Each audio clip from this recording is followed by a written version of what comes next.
Hello guys, welcome to my channel Surabhi lifestyle. আর সবাইকে জানাই শুভ সকাল। তো চলো বেশি না বকে ব্লগটা কন্টিনিউ করো। দেখো সকাল সকাল আমাদের বাড়িতে একটা অতিথি এসেছে, আর আমি তাকে ভয়েতে জল দিয়ে তাড়ানোর চেষ্টা করছি। এখন যা বর্ষাকাল, সে সবার বাড়িতে এরকম প্রায় দেখাই যায়, তাই আমার বাড়িতেও ঘুরতে এসেছে।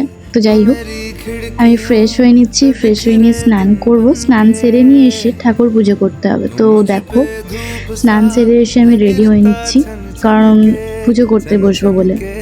তো এখন বর্ষাকাল, তাই কম বেশি অনেকেই জানো যে বর্ষাকালে চুল ভালো করে না মুছলে সর্দি হতে পারে, ঠান্ডা লাগতে পারে। তো তাই আমি ভালো করে চুলটাকে আগে জড়িয়ে নিলাম, যাতে জলটা গামছায় কভার করে নেয়। এবং তারপর আমার মুখে দেখো ক্রিম লেপে দিলাম, মুখটা নাহলে বড্ড শুকনো শুকনো লাগে। আর তারপর চুলটা যখন একটু শুকনো শুকনো ড্রাই হয়ে গেল, তখন আমি একটু সিরাম অ্যাপ্লাই করে নিলাম, নাহলে চুলটা বড্ড জোট হয়ে যায়। আর আমি যে সিরামটা ইউজ করি, সেই সিরামটা ইউজ করলে না চুলে কোনো জোট হয় না। তো যাই হোক, দেখো রেডি হয়ে নিচ্ছি। রেডি হয়ে নেওয়ার পর পুজোয় বসবো। পুজো করে নিয়ে আবার আমাকে ও বাড়ি যেতে হবে, মানে আমার বাবার দোকানে। তো ওদের জন্য আলু চচ্চড়ি করেছিলাম, তো সেটাই নিয়ে যাচ্ছি, কারণ ওদেরকে মুড়ি দিতে হবে। ওরাও মুড়ি খাবে, তার সাথে আমিও খাবো। আর সত্যি বলতে কি, যখন একার জন্য কিছু করতে হয় তখন কিছুই রান্না না করলেই চলে, কারণ একার জন্য বলতে গেলে ভালো লাগে না। তো চলো দেখো, বেরিয়ে পড়ছি এবার। এটা হচ্ছে আমার সাইকেল, সাইকেল ছাড়া তো অনেকটা রাস্তা। আর যেহেতু বৃষ্টি হয়নি, তাই সাইকেল নিয়ে যাচ্ছি, না হলে বৃষ্টি হলে হেঁটেই যাতায়াত করি।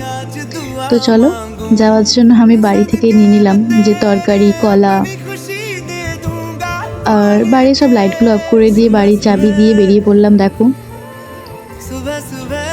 তোমরা ব্লগটা কন্টিনিউ করতে থাকো।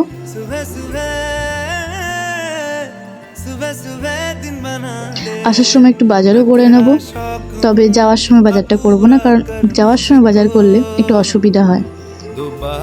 তো দেখো, এটা হচ্ছে আমাদের পারমহল মাঠ।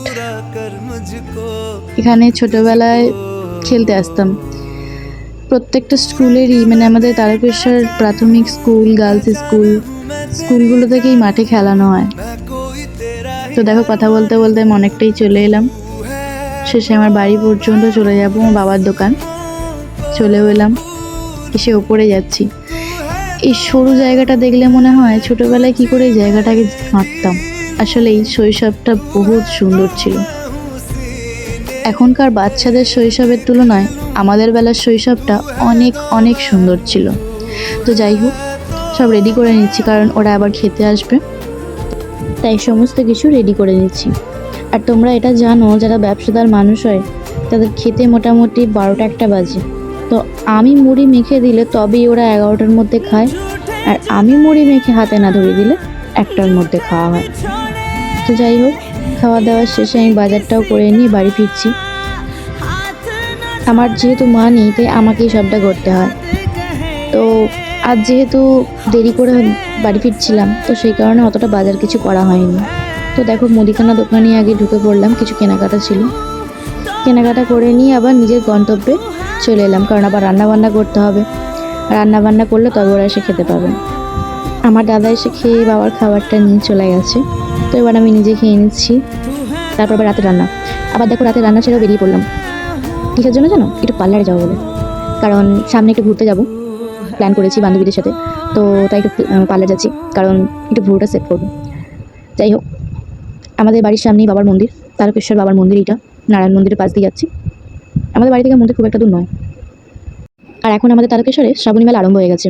তো বুঝতেই পারছো, চারিদিকে এত দোকান। আমাদের বাড়ি ফিরতে অনেকটা রাত হয়ে যায়। তো দেখো, বাড়িতে এসেই খাওয়া দাওয়া করে শুয়ে পড়বো। টাটা, দেখা হচ্ছে নেক্সট ব্লগে।